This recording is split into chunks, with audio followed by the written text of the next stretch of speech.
Es más que nada para que no salgáis. Ya. Porque si no, pues... ¿Ya cerramos?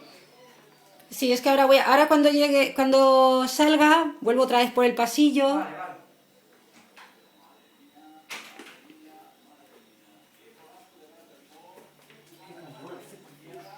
Muchísima, ¿eh?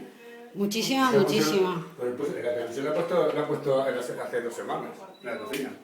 Porque es que teníamos el banco, resulta que por la puta televisión no entramos por la cocina. Claro, y teniendo ahí, como tenéis mesita y todo, Entonces resulta que nos veníamos a comer aquí por la televisión. Y lo sé, por el niño en la televisión. hombre, lo bueno que tenéis es que también la cocina está cerquita. Precisamente el autor del tanto que hace el por, bien ahí en el corte con Fernández, el asturiano sacando esa bola de su... Pero voy a dar la luz Sí, espera, te la doy yo. para que salga...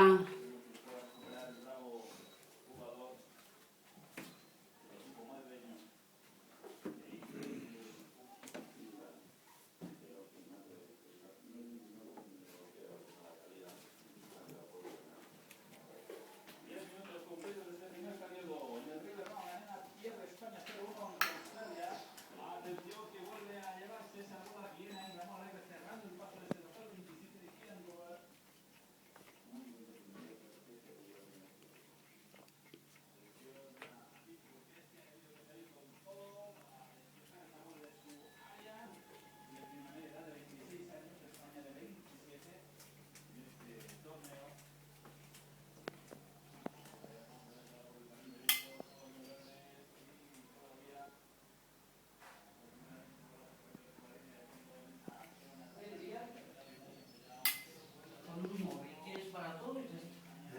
Sí, Con un móvil tienes para todo. yo llevo la agenda aquí, las notas, el correo electrónico, todo. Además me puedo conectar a internet y a veces trabajo hasta con desde el móvil. ¿Qué mi hijo se ha venido con internet en el móvil? Voy a quitar ahí porque ahora viene para acá.